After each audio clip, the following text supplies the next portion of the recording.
Silence. Media के friends का स्वागत है।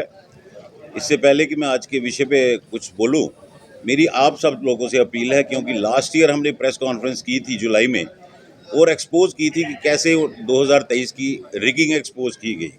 मेरी आपसे रिक्वेस्ट है, जिन पे हम एलिगेशंस लगाते हैं, हमारी जो एलिगेशन है उसका जवाब उनसे लेके आइए।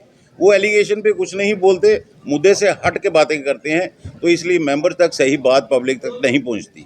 तो मेरा आपसे हाथ जोड़ के रिक्वेस्ट है, आप बिल्कुल जो सटीक हमारी एलिगेशंस हैं उन पे उनसे पूछें। हमने लास्ट ईयर 4 चीज़ें अहम प्रूफ की जो 23 की इलेक्शन में हुई, जो हम नहीं कह रहे। ये लेटर इलेक्शन प्रेसिडेंट की तरफ से रिप्लाई आया था एलिगेशंस का। इसमें ये लिखते हैं कि सीसीटीवी फुटेज नहीं है, क्योंकि हम बिल नहीं बनाना चाहते थे। आप सबको मालूम है CCTV footage free of cost होती है। इन्होंने जानबूझ के सीसीटीवीज बंद करवाए ताकि कोई भी चीज़ कैप्चर ना हो सके। दूसरी मेन चीज़ इसमें थी, पहले इन्होंने बोला मार्कर से वोट पड़ेंगे, उसके बाद तमाम किस्म के पेन्स चले, जो एक वायलेशन है।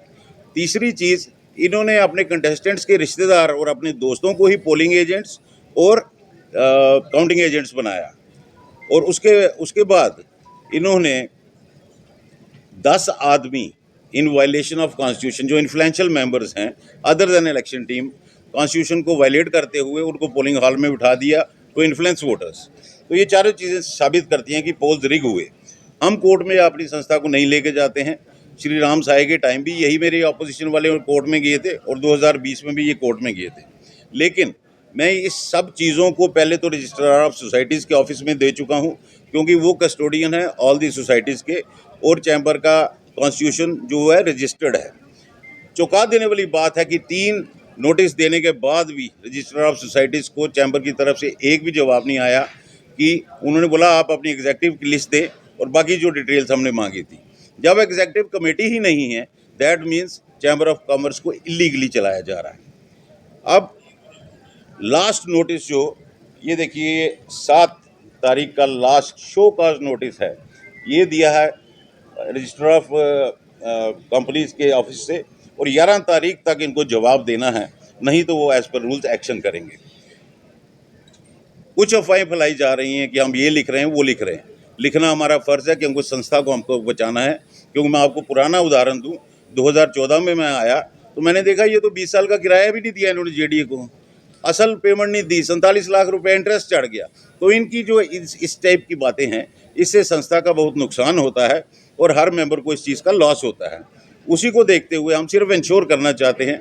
अब इन्होंने इलीगली दोबारा उसी प्रेसिडेंट को नॉमिनेट कर दिया, और मैं आउटगोइंग प्रेसिडेंट अरुण गुप्ता को वार्निंग भी दे रहा हूँ। और उनके जो शब्द उन्होंने इस्तेमाल किए उस दिन, कि जिनको ये इलेक्शन प्रेसिडेंट मंजूर नहीं वो चैम्बर हाउस से बाहर चले जाए। मैं एक चीज़ क्लियर कर दूं, जम्मू शहर में जो संस्थाओं पे कब्जा करने की प्रथा शुरू हो गई है, तो ये आउटगोइंग प्रेसिडेंट को मालूम होना चाहिए कि चैम्बर हाउस की lease deed chamber of commerce के मेंबर्स के नाम है। थ्रू राकेश गुप्ता 2059 तक 40 साल की लीज है।